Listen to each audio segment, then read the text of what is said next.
ሰላም ጤና ይስጥልን እጅጉን የተወደዳችሁና የተከበራችሁ የአዲስ ስፖርት ቤተሰቦቻችን እንደምን አላችሁልን? ከእናንተው ከሆነው ከአዲስ ስፖርት የዩቲዩብ ቻናላችን አዳዲስ ስፖርታዊ ጉዳዮችን ልናካፍላችሁ እነሆ ዛሬም በዕለተ ማክሰኞ የማለዳ የስፖርት የመረጃ ሰዓታችን በድጋሚ ተገናኘን።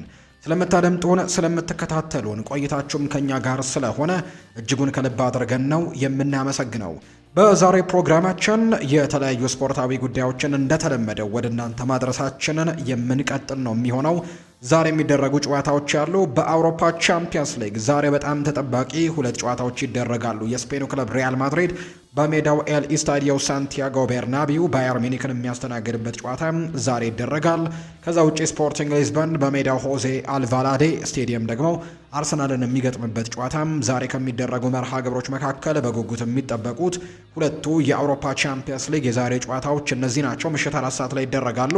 ከነዚህ ጨዋታዎች ጋር አያይዘን በኋላ ላይ ሰፋ ያሉ ጉዳዮችን እናነሳለን። እንደተለመደው ግን ክለቦችን የተመለከቱ ስፖርታዊ ጉዳዮችን እናነሳለን። ማንቸስተር ዩናይትድ ለተወሰኑ ቀናት ልምምዱን ወደ አየርላንድ ለማድረግ ወደ ደብሊን እንደመራ የሚያሳዩ መረጃዎች ያሉ፣ ነገር ግን በዚህ ስብስብ ውስጥ አንዳንድ ያልተካተቱ ተጫዋቾች ያሉ። ከነዚህ መካከል ፖርቱጋላዊው ዲየጎ ዳሎ አንደኛው እንደሆነ መረጃዎች ያሉ። ለምን አልተካተተም የሚሉትን ጉዳዮች ሰፋ አድርገን እናነሳለን ከማንቸስተር ዩናይትድ መረጃዎች ጋር ወደ እናንተ ስናደርስ ሌሎች ክለቦችን እንመለከታለን። አርሰናል፣ ቼልሲ፣ ማንቸስተር ሲቲ፣ ሊቨርፑል፣ ሌሎችም የአውሮፓ ታላላቅ ክለቦች የዛሬው ፕሮግራማችን ላይ በጣም በስፋት የሚዳሰሱ ናቸው።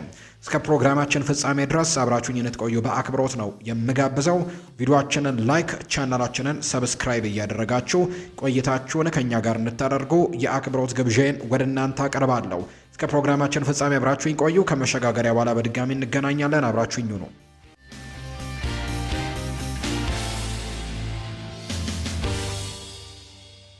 የአውሮፓ ቻምፒየንስ ሊግ መረጃዎችን በማስቀደም ነው የዛሬ ፕሮግራማችንን የምንጀምረው። የተለያዩ ጨዋታዎች ይደረጋሉ። የአውሮፓ ቻምፒየንስ ሊግ እጅግ አጓጊ ምዕራፎች ላይ እንደደረሱ የሚታወቅ ጉዳይ ነውና በእነዚህ ደግሞ አጓጊ ጨዋታዎች ላይ በርካቶች በጉጉት የሚጠብቋቸው ጨዋታዎች ይደረጋሉ። ከነዚህ መካከል ዛሬ የሚደረጉት ሁለቱ መርሃ ግብሮች በርካቶች በጉጉት የሚጠብቋቸው ጨዋታዎች እንደሆኑ ነው የተነሳው። ኤል ኢስታዲዮ ሳንቲያጎ ቤርናቢው ላይ ሪያል ማድሪድ ባየር ሚኒክን የሚያስተናግድበት ጨዋታ ከሚጠበቁት መርሃ ግብሮች መካከል አንደኛው ነው። ምክንያቱም ባየር ሚኒክ በዚህ የውድድር ዓመት እጅግ በጣም አስደናቂ ጉዞን በጀርመን ቡንደስሊጋ ከዛ ውጪ በአውሮፓ ቻምፒየንስ ሊግም እያሳለፈ ነው።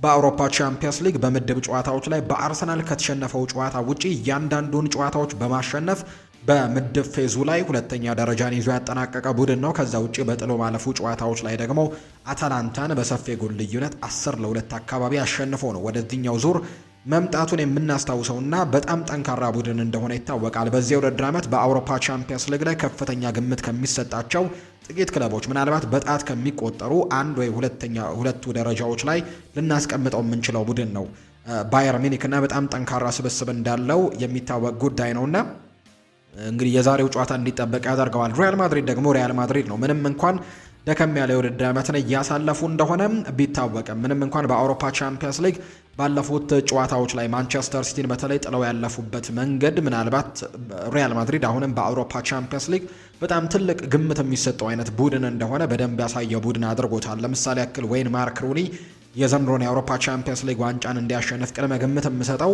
ሪያል ማድሪድን ነው ያሸንፋል ብዬ የምገምተው ሲልም ተናግሯል። እንደ ምክንያትነት የሚያነሳው ሪያል ማድሪድ በዚህ ውድድር ላይ ያለው ልምድና በምንም መጥፎ ሁኔታ ውስጥ ቢሆኑ እንኳን ያላቸው እዚህ ውድድር ላይ ያላቸው ነገር በጣም ትልቅ መሆኑን አንስቶ ነው ሪያል ማድሪድ ዋንጫውን የማሸነፍ እድል አለው ሲል የተናገረው። ማንቸስተር ሲቲን ደግሞ ጥሎ ያለፉበት መንገድም እውነትም ሪያል ማድሪድ ከዚህ ውድድር ጋር በጣም የተቆራኘ ቡድን እንደሆነና ምንም አይነት አቋም ላይ ቢሆን ዝቅ ያለ ደረጃ ላይም ቢሆኑ እንኳን እዚህ ውድድር ላይ በጣም ጠንካራ ሆነው እንደሚመጡ የሚያሳዩ አይነት መረጃዎችን ነው እየተመለከትን የምንገኘው። ስለዚህ በዚህ መልኩ የዛሬው ጨዋታ በትልቅ ጉጉት የሚጠበቅ ጨዋታ ነው። በሁለቱም በኩል በሪያል ማድሪድም በኩል በባየር ሚኒክም በኩል ተጫዋቾች እየሰጧቸው የሚገኙ አስቴቶች አሉ። በባየር ሚኒክ በኩል ይህንን ጨዋታ እናሸንፋለን ሲሉ እነ ሌናርት ካርል እነ ቢሾፍ ከዛ ውጭ ስታንስቲች ጭምር ሀሳባቸውን ሲሰጡ ተመልክተናል። በሪያል ማድሪድ በኩልም ትናንትና ቪኒሲዮስ ጁኒየር እና እንዲሁ አሰልጣኝ አልቫሮ አረቤሏ ደግሞ ሰፊ ቆይታን ያደረጉበትን ቃለ ምልልስ ወይም ጋዜጣዊ መግለጫን ሰጥተዋል።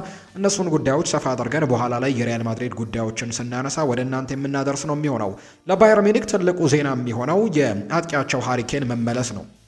ባለፉት ጥቂት ጨዋታዎች ላይ በጉዳት ምክንያት ይህንን ቡድን ማገልገል አልቻለም ነበርና ቪንሰንት ኮምፓኒ ለዚህ ጨዋታ ከሪያል ማድሪድ ጋር ላለባቸው ጨዋታ ተጫዋቾችን ሲመርጡና ይፋ ሲያደርጉ ግን የዚህ ተጫዋች ስም ተካቷል። በአጠቃላይ ባየር ሚኒክ ለሪያል ማድሪዱ ጨዋታ ይረዳው ዘንድ ማኑኤል ኑየርን፣ ፕሪስኮትን እና ኡርቢግን በግብ ጠባቂነት አካቷል።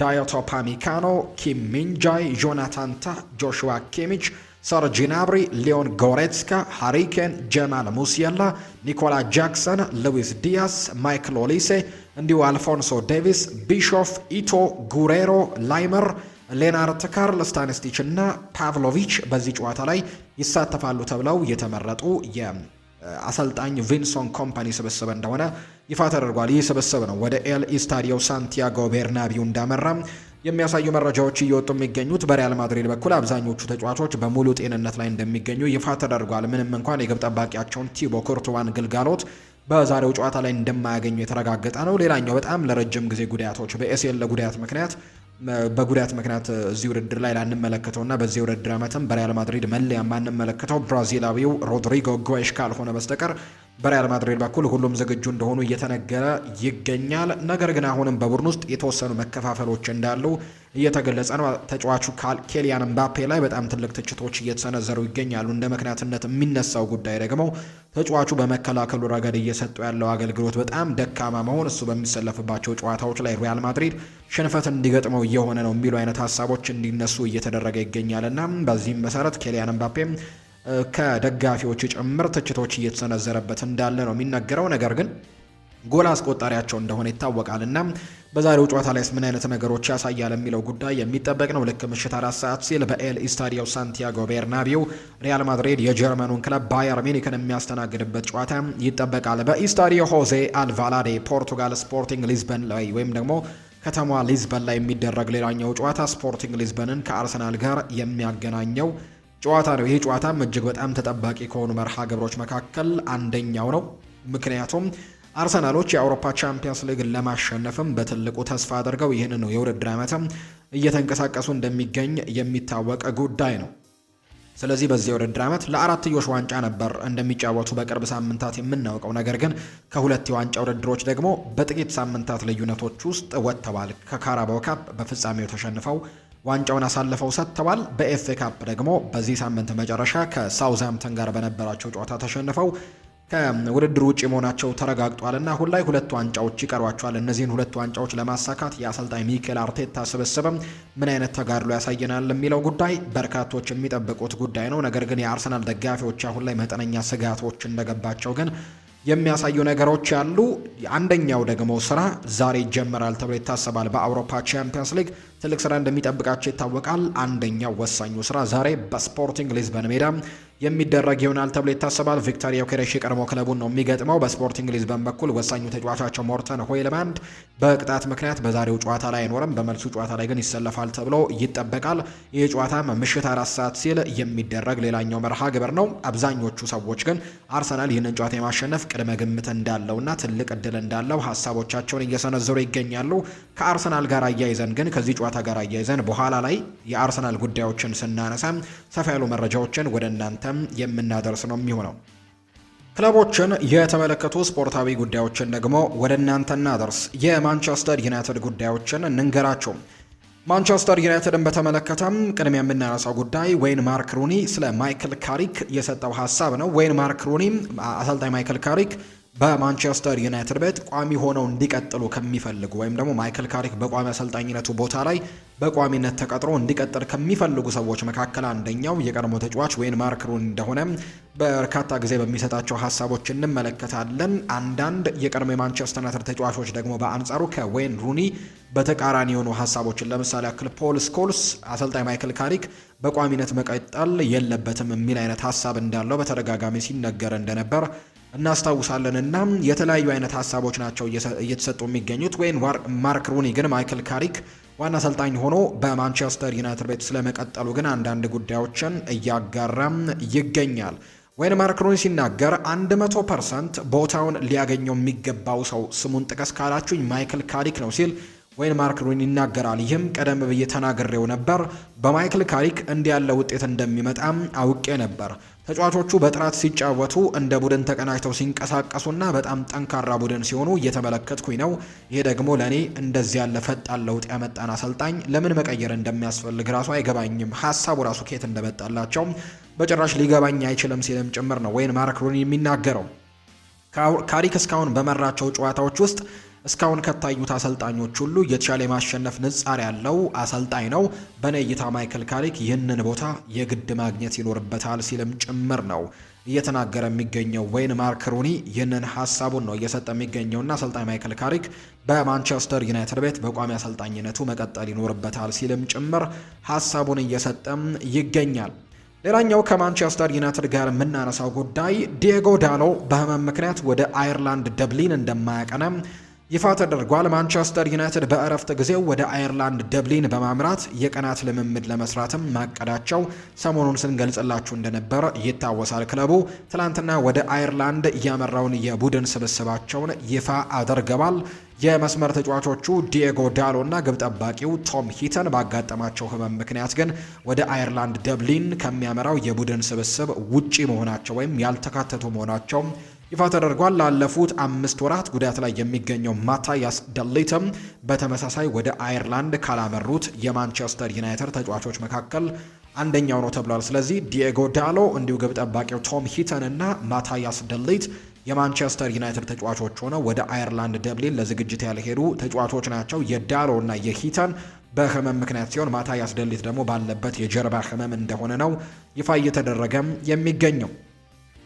ከዚህ ጋር በተያያዘ እንግዲህ ማንቸስተር ዩናይትድ የቡድን ስብስቡንም ይፋ አድርጓል። ወደ ደብሊን የሚያመራውን የቡድን ስብስባቸውን ይፋ አድርገዋል። ግብ ጠባቂ ቦታ ላይ አልታይ ባይንደር፣ ሴኔ ላሜንስ፣ ደርሞት ሚና፣ ፍሬዲ ሂዝ በዚህ ስብስብ ውስጥ ተካተዋል። በተከላካይ ስፍራ ላይ ኑሱር ማዝራዊ፣ ሃሪ ማጓየር፣ ሊሳንድሮ ማርቲኔስ፣ ታይለር ማላሺያ፣ ፓትሪክ ዶርጉ፣ ሌኒ ዮሮ፣ ሉክ ሻው፣ አይደን ሄቨን እና ዮኤል ሄላፉ በዚህ ዝርዝር ውስጥ የተካተቱ ተጫዋቾች ናቸው። በአማካይ ስፍራ ላይ ሜሰን ማውንት፣ ብሩኖ ፈርናንዴስ፣ ካሼሜሮ፣ ማኑኤል ኡጋርቴ፣ ኮቢ ማይኖ እና ጂሚ ትዋይትስ የተካተቱ ናቸው። በአጥቂ ቦታ ላይ ማቲያስ ኩኛ፣ ጆሹዋ ዘርክዚ፣ አማድ ዲያሎ፣ ብሪያን ኤምቤሞ፣ ቤንጃሚን ሼስኮ እና ቪክተር ሙሳ በዚህ ዝርዝር ውስጥ መካተታቸው የሚያሳዩ መረጃዎች እየወጡ ነው። ማንቸስተር ዩናይትዶች ክለቡን ለቆ በተለይ በክረምቱ ክለቡን ለቆ ለመውጣት ለሚፈልገው ማኑኤል ኡጋርቴ የ40 ሚሊዮን ዩሮ መነሻ ዋጋም መቁረጡን ነው እየተዘገበ የሚገኘው።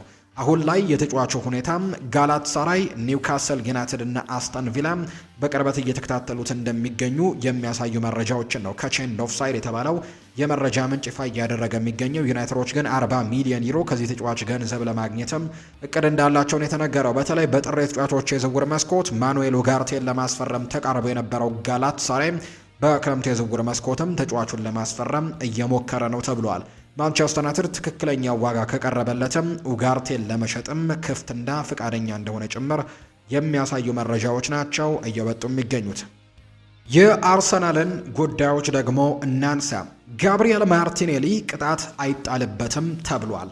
አርሰናል በሳውዛምተን በተሸነፈበት ጨዋታ ጋብሪኤል ማርቲኔሊ የጨዋታውን ዳኛ ባሮትን ሲገፋቸው ታይቶ እንደነበር ይታወሳል። ጋብሪኤል ማርቲኔሊ በሰዓቱ ኳሱን ወስዶ ጨዋታውን በቶሎ ለማስጀመር የዳኛውን ክንድም በመያዝ ገፍትሯቸው እንደነበር ነው የተመለከትነው በኤፍኤ ካፑ መርሃ ግብር ላይና በዛ ምክንያት ግን ቅጣት እንደማይጣልበት የሚያሳዩ መረጃዎች ናቸው የወጡት። ማርቲኔሊ በሰዓቱ በጣም ተቻክሎ እንደነበርና የዳኛውን ክንድም በመያዝ ገፍትሯቸዋል። በዚህ ምክንያት ጨዋታው መጠናቀቂያ አካባቢ ላይ ዳኛው ለጋብሪኤል ማርቲኔሊ የማስጠንቀቂያ ካርድም አስመልክተውታል። አሁን ላይ የእንግሊዝ ኤፍኤ ጋብሪኤል ማርቲኔሊ ተጨማሪ የዲሲፕሊን ቅጣት ውሳኔ እንደማይጥልበት ነው ይፋ እየተደረገ የሚገኘው።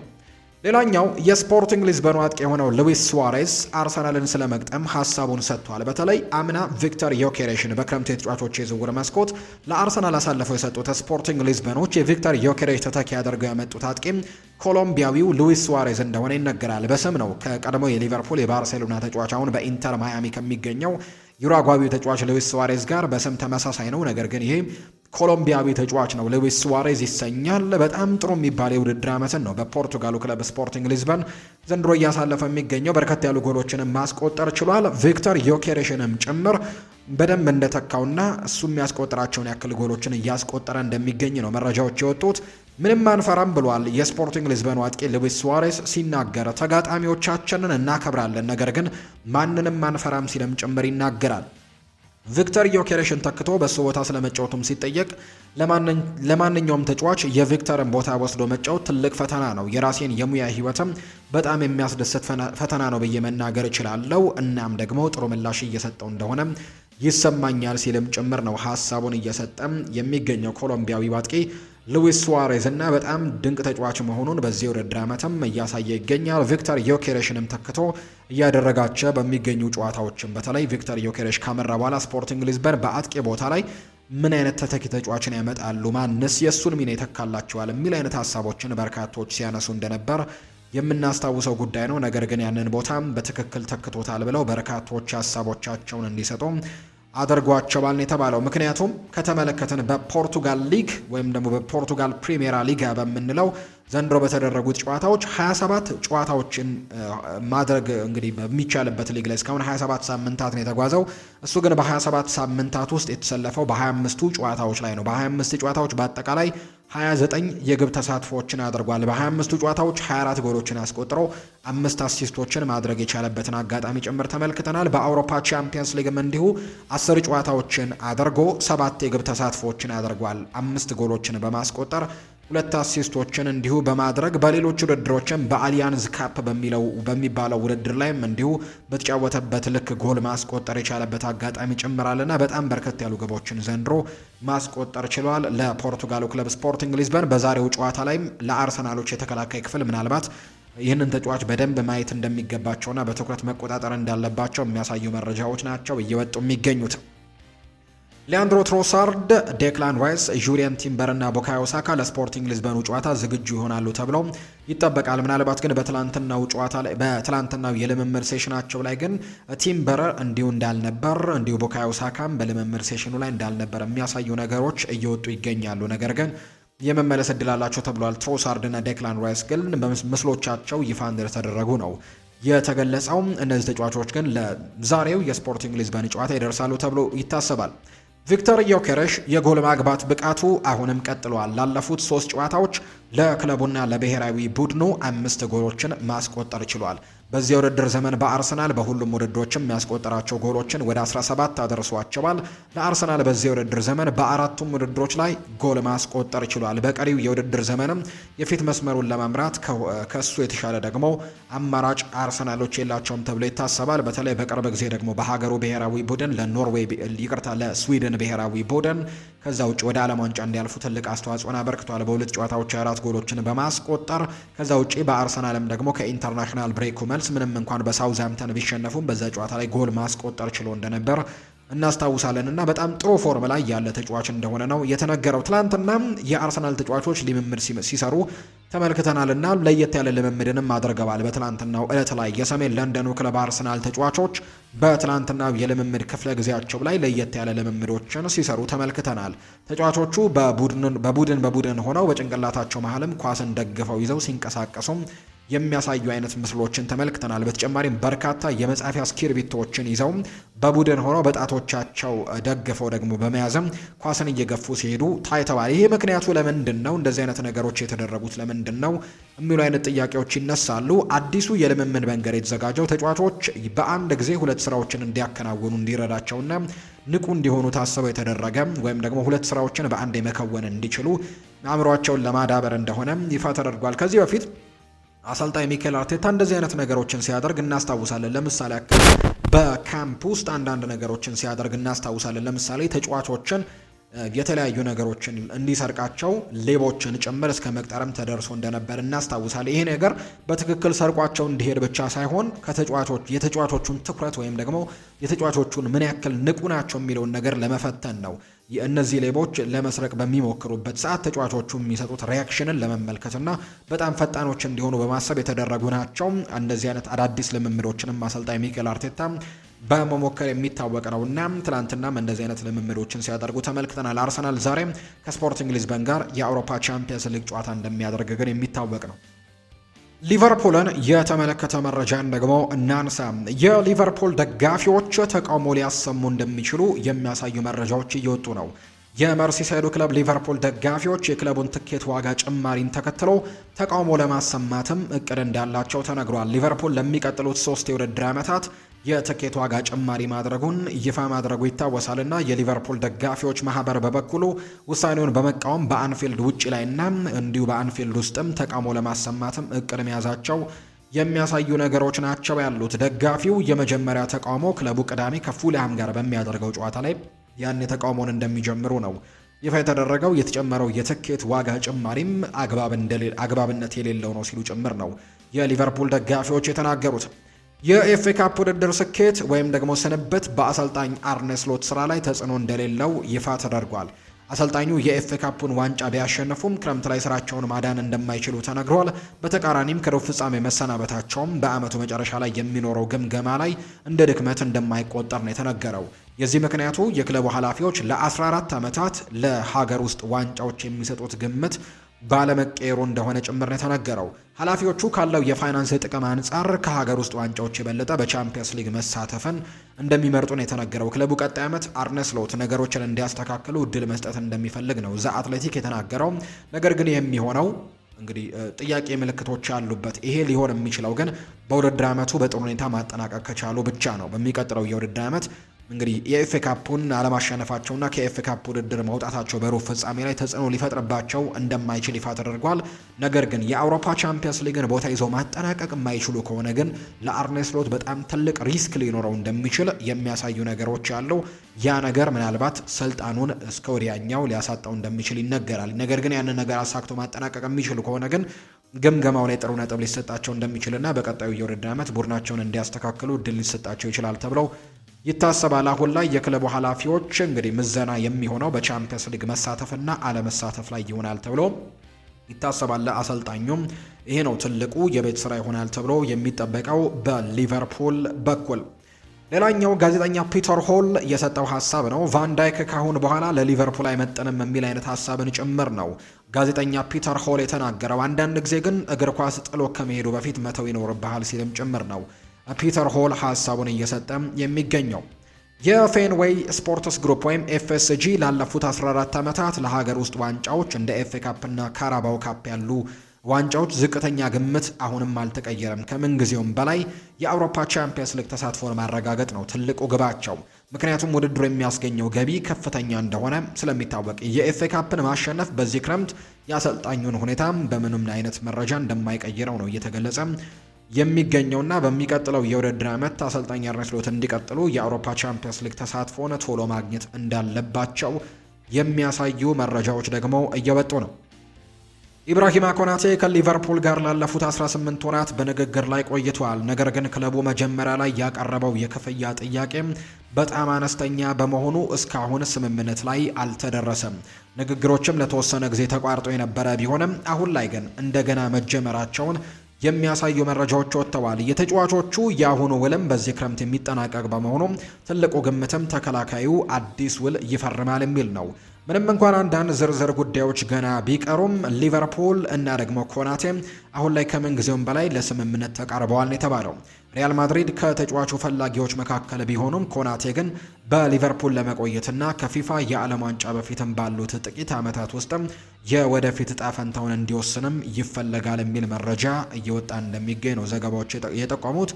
የኮናቴ ዜና ከፈረንሳይ ታማኝ ጋዜጠኞች ተብለው ከሚወጡ የመረጃ ምንጮች ሳይሆን በዛው እንግሊዝ ውስጥ ከሚወጡ የመረጃ ምንጮች የተገኘ ነው። በተለይ ብዙ ፈረንሳዊያን ተጫዋቾችን በተመለከተ የፈረንሳይ የመረጃ ምንጮች ጥሩ የሚባሉ ዘገባዎችን እንደሚያቀርቡ ይታወቃል። እስካሁን ግን ስለ እዚህኛው ተጫዋች ስለ ኢብራሂማ ኮናቴ ግን ጠለቅ ያለ መረጃዎችን እንዳላወጡ ነው እያሳዩ የሚገኙት።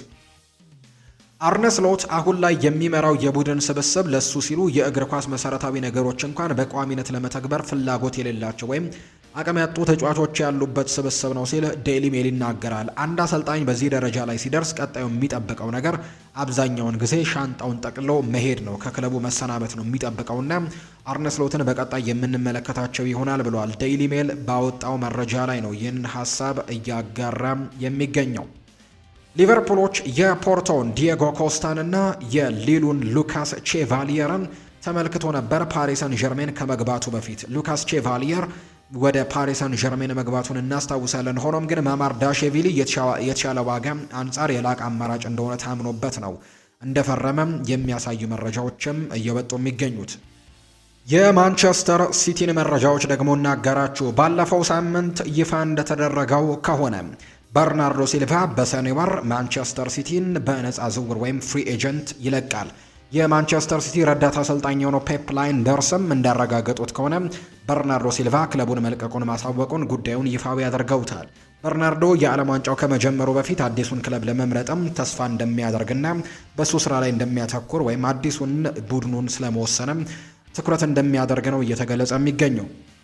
በርናርዶ ሲልቫ በሲቲ 6 ሳምንታት ነው የሚቀረው ሲሉ ፔፕ ላይንደርስ ሀሳባቸውን ሰጥተዋል። የማንቸስተር ሲቲው ምክትል አሰልጣኝ የሆኑት ፔፕ ላይንደርስ በርናርዶ ሲልቫ ማንቸስተር ሲቲን እንደሚለቅ ነው በይፋም ያረጋገጡት።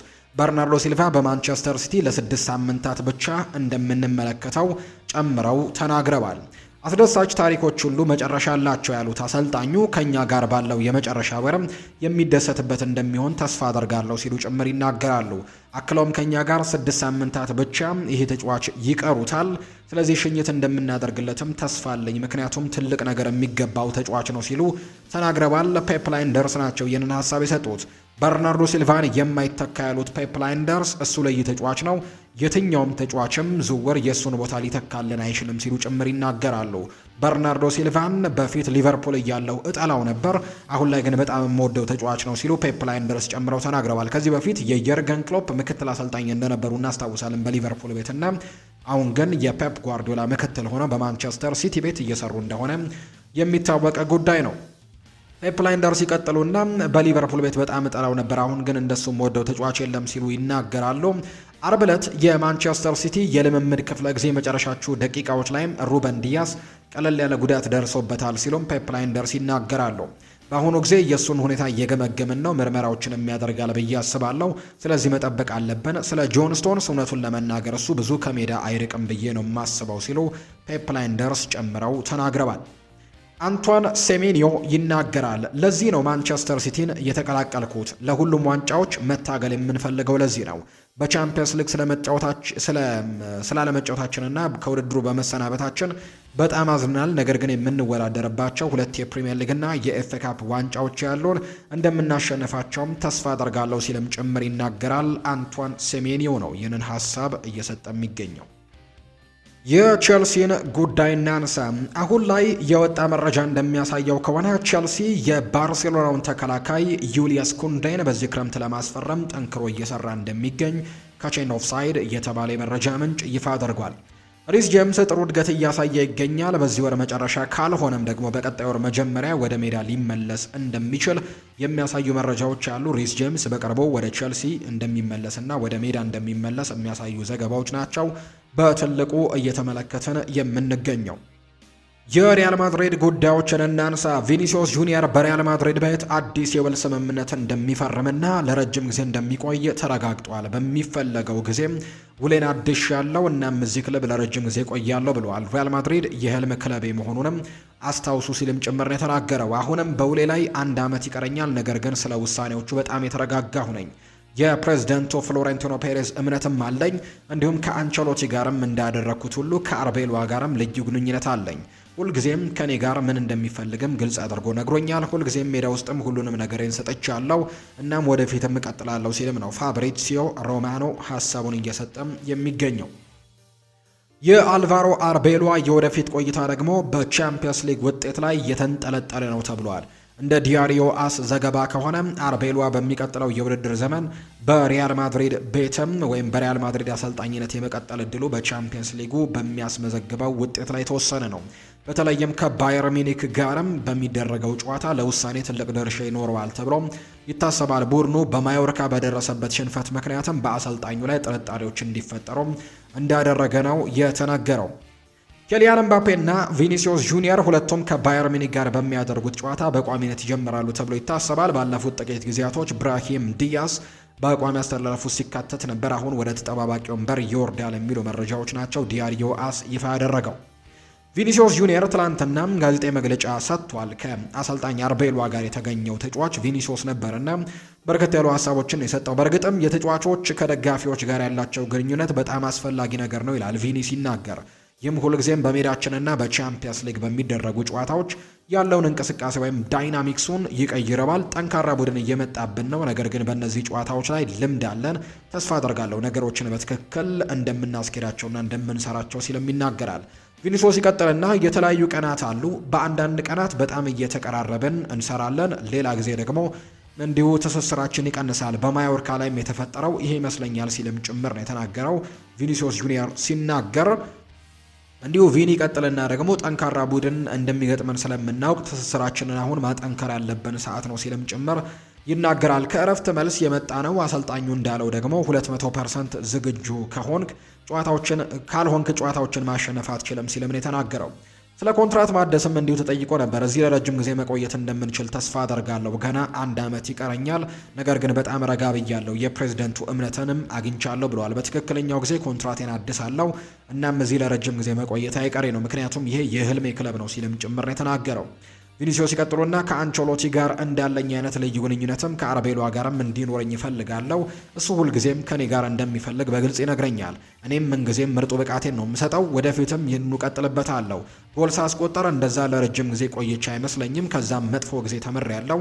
መማሬንም መቀጠል እፈልጋለሁ። ምርጥ ተጫዋቾች ሁልጊዜም ከውድቀታቸው ያገግማሉ ሲልም የተናገረው ቪኒሲዮስ ጁኒየር ከኤምባፔ ጋር ስላላቸው ግንኙነትም ጥያቄ ቀርቦለት ነበር።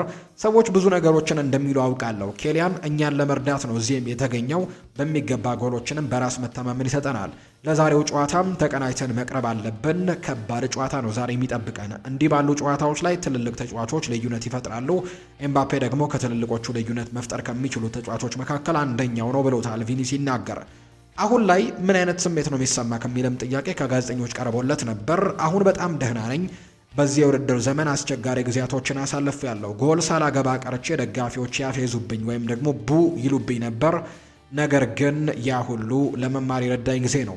በአሁኑ ሰዓት በአካል ብቃት ረገድም በጥሩ ሁኔታ ላይ እንደሚገኝ ነው ለራሴ እየነገርኩት ያለሁት። ለቡድኔ 100%ም ዝግጁ ለመሆን በክለብ ውስጥም ሆነ በቤቴ ደግሞ ከግል ከፊዚዮቴራፒ ባለሙያ ጋርም ጠንክሬ እሰራለሁ ሲልም ጭምር ይናገራል። ሌላኛው ያነሳው ጉዳይ ቪኒሲዮስ ከኤምባፔ ጋር ሲጫወትም የመከላከል ተሳትፎ ይጎድለዋል ስለመባሉስ ምን አይነት ነገርስ ይኖርሃል ተብሎ ተጠይቆ ነበር። ብስጭትስ ይሰማሃል ወይ ተብሎም ተጠይቆ ነበር። በእርግጥም ያበሳጫል፣ ነገር ግን ሰዎች የፈለጉትን የመናገር መብቱ አላቸው። እኛ መስማት ያለብን አሰልጣኛችንን ብቻ ነው። ከውጭ የሚመጣ ወሬ በእኛ ላይ ምንም አይነት ተጽዕኖ የለውም። አንዱ ከሌላው በተሻለ ሁኔታ መስራት ይችላል ነው ያለው። ስለ ዘረኝነት ጥቃቶችስ ምን ትላለህ ተብሎ ተጠይቆ ነበር። ብዙ ጊዜ የሚከሰት ውስብስብ ርዕስ ነው። ላሚን ያማልም ይህንን ትግል እንደሚቀጥልበት ተስፋ አደርጋለሁ። እኛ ገንዘብ አለን፣ ነገር ግን ድሃ ጥቁሮች ግን ከኛ የበለጠ ችግር ይገጥማቸዋል። ስፔን፣ ጀርመን ወይም ፖርቱጋል ዘረኛ ሀገራት ናቸው ማለት አይደለም፣ ነገር ግን በሁሉም ሀገራት ውስጥ እንደዚህ አይነት ሰዎች አሉ። በአንድነት ካልታገልናቸው ሌሎች ተጫዋቾችና ሰዎችን በእነዚህ ነገሮች መሰቃየታቸው ይቆማሉ ብዬም ተስፋ አደርጋለሁ። ስለ ኤል ክላሲኮና ስለ ሻቪ ምን ትላለህ ተብለው ነበር። ያ አጋጣሚ ደስ የሚል አልነበረም። በሁሉም ሰው ይቅርታ ጠይቄያለሁ። እናም ሁሉንም ጨዋታዎች መጫወት ደስ ይለኛል። በኋላ ላይ ነገሮች ሲረጋጉ ስህተት እንደነበር ትረዳለህ። እኔ ገና ወጣት ነኝ። በየቀኑ ደግሞ ራስን የምታሻሽልበት አዲስ ተሞክሮን ታገኛለህ። የሚወራው ሻቪ አሎንዞ ቀይሮ ሲያስወጣው ተገቢ ያልሆነ ተግባር ስላሳየው ጊዜ ነው ሲልም ጭምር የተናገረውና አሁን ላይ ግን በዛ ነገር እጸጸታለሁ፣ ነገር ግን ሁሉንም ጨዋታዎች መጫወት ስለምፈልግ ነው ሲልም ጭምር ተናግሯል። ስለ ሚሊታውም ጥያቄ ቀርቦለት ነበር። በመመለሱ በጣም ደስተኛ ነኝ። እሱ ከምርጥ ጓደኞች አንደኛው ነው። በዓለም ላይ ካሉ ተከላካዮች ምርጡ እሱ ነው። እሱ ደግሞ ከኛ ጋር ሲሆንም የተሻለ ቡድን እንሆናለን።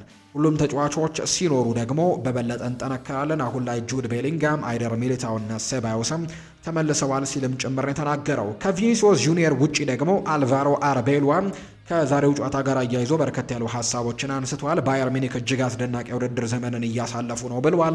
ሜዳ ላይ ምን ያክል ብርቱ ፈተና እንደሚጠብቀንም እናውቃለን ያለው ከባየር ሚኒክ ጋር ያለን ታሪክም ሁልጊዜም ልዩ ነው ሲል ይናገራል። ቤርናቢው ሌላ ታላቅ የቻምፒየንስ ሊግ ምሽትንም ያስተናግዳል ሲል ጭምር ነው የተናገረው። አርቤል ባይቀጥልና ኤምባፔ ከብራሂም የተለየ ብቃትና አጨዋወት እንዳለው ግልጽ ነው። ስለዚህም በተለየ መንገድ መጫወት ይኖርብናል ብሏል። ነገር ግን እነዚህ ድንቅ ተጫዋቾችን በማግኘት በጣም ደስተኛ ነኝ። ኤምባፔ መጣው እንዲህ አይነት ለትልልቅ ጨዋታዎችንም ለመጫወት ነው ብለዋል። በ10 ወይም በ11 ተጫዋቾች ብቻ ያልተገደበ ቡድን ስላለኝና ሁሉንም ተጫዋቾች ማሰለፍ በመቻሌ ደግሞ እድለኛ ነኝ ብሏል። ለእኔ ትልቁ ብቸኛው ቁም ነገር የራሴ አስተያየት ነው። እንደ ኤምባፔ ያለ ተጫዋች በቡድናችን ውስጥ ማግኘት ደግሞ ልዩ የሚያደርግልን አጋጣሚ ነው ብሏል። ለማሸነፍ በሁሉም የጨዋታ ምዕራፎች ብዙ ነገሮችን በትክክል መስራት ይኖርብናል። ታላቅ ቡድን ለመሆን ደግሞ በጣም መተሳሰርና የጋራ አሸናፊነት ወይም ኮሌክቲቭ ሜንታሊቲ ሊኖረን ይገባል። ምናልባት እኔ ተጫዋቾቹ ላይ በስፋት ትኩረት አድርጌ እየሰራው ያለሁት በዚህ ጉዳይ ላይ ነው። እኛ ጋር ምርጥ ተጫዋቾች ያሉ እንዲሁም ዓለም ላይ ደግሞ ምርጥ ቡድን መሆንም እንዲሁ አለብን። ተሰጥኦችም ለቡድኑ ስኬትም ማዋል ይኖርብናል ሲልም ጭምር ነው የተናገረው። ኤምባፔ ሪያል ማድሪድ ማለት ምን ማለት እንደሆነ በደንብ ያውቃል። እዚህ ደግሞ መጫወት ሁልጊዜም የህልሙ አካል እንደሆነም ጠንቅቄ ያውቃለሁ። እዚህ መጥቶ ለመጫወት ያደረገው ነገርና የከፈለው መስዋዕትነትም ቀላል የሚባል አይደለም። ስለዚህም ደግሞ ይህንን ተጫዋች ልታበረታቱት ይገባል ሲልም ጭምር ነው አርቤሏ የተናገረው። ከቤሊንግሃም መኖር ጋር ሪያል ማድሪድ ምን ለውጥ ያሳያል የሚል ጥያቄም ለአርቤሏ ቀርቦለት ነበር። አርቤሏ ምላሹን ሰጥቷል። የሚለውጠው ነገር የተሻለ ቡድን መሆናችንን ነው። በዚህ ሙሉ በሙሉ እርግጠኛ ነኝ። እሱ ከሌሎች ተጫዋቾችም የተለየ ብቃት አለው። እሱ ሜዳ ውስጥም ሲኖር ደግሞ እኛ ራሳችንን ከአጨዋወቱ ጋር ማስማማት ይኖርብናል። እግር ኳስ ማለት ይሄ ነው። በተጫዋቾች መካከልም ያለውን ግንኙነት ማጠናከር ነው። ቤሊንጋም በቡድን ውስጥ ማካተት በጣም ትልቅ ደስ የሚል ነገር ነው ሲልም ጭምር ተናግሯል። አሰልጣኝ አልቫሮ አርቤሏ ነው ይህንን ሀሳብ የሰጠው። ዌስትሃም ዩናይትድ ከፊፋ ካሳ ሊጠይቅ እንደሆነ ተሰምቷል። ዌስትሃም ዩናይትድ አሮን ዋን-ቢሳካ ለሀገሩ ጨዋታ ለማድረግ ከሄደበት አለመመለሱን ተከትሎ ለፊፋ ቅሬታ ማቅረቡ ይፋ ተደርጓል። ቢሳካ ኮንጎ ለዓለም ዋንጫ ውድድር ማለፏን ተከትሎ በሀገሪቱ ደስታውን እያከበረ ነው የሚገኘው። በዚህ ምክንያትም ቢሳካ ዌስትሃምን ከትላንትና በስቲያ ምሽት የተሸነፈበት የሊድስ ዩናይትዱ ጨዋታ እንዳመለጠው እናስታውሳለን። የፊፋ ሕግ ተጫዋቾች በብሔራዊ ቡድን ጨዋታ ባለቀ 48 ሰዓታት ውስጥም ወደ ክለባቸው እንዲመለሱ ነው የሚያስገድደው። ይሁን እንጂ የኮንጎ ፕሬዝዳንት የደስታ ክብረ በዓል ማዘጋጀታቸውን ተከትሎ ቢሳካም ወደ ክለቡ እንዳይሄድ ፍቃድ አለመስጠታቸው ነው የተገለጸው። ዌስትሃም ዩናይትድ አሁን ላይ ለፊፋ ቅሬታውን ያሰማ ሲሆን ካሳ እንዲሰጠውም እንደጠየቀ ጭምር እየተነገረ ነው። ከሊድስ ዩናይትድ ጋር በነበረ የኤፍኤ ካፕ መርሃ ግብር ላይ ደግሞ ተሸንፈው ከውድድሩ ውጪ መሆናቸውን የምናስታውሰው ጉዳይ ነው። ኩካ ይናገራል። የሳንቶስ አሰልጣኝ ናቸው። ኔይማር የሚቀጥለውን ጨዋታዎች አይጫወትም። ይህም ደግሞ የሕክምና ችግር ነው። በእረፍት ጊዜ በጉልበቱ ላይ ቀዶ ጥገና ተደርጎለታል። ስልጠና አልወሰደም። እናም ለ4 ወይም ለ5 ቀናት ከሜዳ ይርቃል ሲሉ ተናግረዋል። በቀን 2 የጥንካሬና የፍጥነት የልምምድ ክፍለ ጊዜዎችንም በማድረግ ለማገገም ጠንክሮ እየሰራ ነው። ስለዚህ በጥቂት ቀናቶች ውስጥ ይመለሳል። ነገር ግን በሚቀጥለው ጨዋታ ላይ አይኖርም ሲሉ ነው የሳንቶሱ አሰልጣኝ ኩካ የተናገሩት። ጆሹዋ ኪሚች ይናገራል። ሃሪኬን ከሪያል ማድሪድ ጋር ይጫወታል ተብሎ ጥያቄ ቀርቦለት ሲናገር በዊልቸር እንኳን ይጫወታል ብዬ አስባለሁ። አሁንም ትንሽ ህመም ቢሰማው እንኳን ራሱን ወደ ሜዳ ለመመለስ ጠንክሮ እየሰራ እንደሆነ አውቃለሁ ሲል ነው ጆሹዋ ኪሚች ከሪያል ማድሪድ እና ከባየር ሚኒግ ጨዋታ ጋር አያይዞም ሀሳቡን ሲናገር ይህ ተጫዋች ወይም ደግሞ ሃሪኬን ወደ ሜዳ ይመለሳል ሲል የተናገረው። ላሚን ያማል ይናገራል። ከአትሌቲኮ ማድሪድ ጨዋታ በኋላ የተናደደበት ምክንያት በአንዳንድ የአትሌቲኮ ማድሪድ ደጋፊዎች ስድብና ክብር የጎደለው ነገር በማድረጋቸው መሆኑን ክለቡ ያምናል ተብሎ ነው መረጃዎች እየወጡ እንደሚገኝ ዘገባዎቹም የጠቆሙት። የተወደዳችሁና የተከበራችሁ ቤተሰቦቻችን ለዛሬ ያዝንላችሁ አዳዲስ ስፖርታዊ ጉዳዮቻችን እነዚህን ነው የሚመስሉት። ስላደመጣችሁን፣ ስለተከታተላችሁን ቆይታችሁም ከኛ ጋር ስለነበር እጅጉን ከልብ አድርገን እናመሰግናለን። ፉአድ ባህሩ የዛሬውን ፕሮግራም እየመራው ከእናንተ ጋር ቆይታን አድርግ ያለው። በቀጣይ ፕሮግራሞቻችን ሌሎች ስፖርታዊ ጉዳዮችን፣ ሌሎች አዳዲስ መረጃዎችን አካተን በድጋሚ ተመልሰን የምንገናኝ ይሆናል። ለዛሬ ግን ስላደመጣችሁኝ፣ ስለተከታተላችሁኝ ቆይታችሁም ከኛ ጋር ስለነበር ከልብ አድርጌ ነው የማመሰግናችሁ። በነገው ጠዋት በሚኖረው ፕሮግራማችን ሌሎች ርዕሰ ጉዳዮችን ይዘን በድጋሚ እንገናኛለን። ሀሳብ አስተያየቶቻችሁን ኮሜንት ቦክስ ላይ ልታጋሩን ትችላላችሁ። እንዲህ ቪዲዮአችንን ላይክም ቻናላችንንም ሰብስክራይብ እያደረጋችሁ ቆይታችሁን ከኛ ጋር ያደረጋችሁ በሙሉ ላቅ ያለ ምስጋናችንን ለእናንተ ማቅረብ እንወዳለን። መልካም ጊዜ መልካም ቀንም እንዲሆንላችሁ ነው በአክብሮት የምመኘው።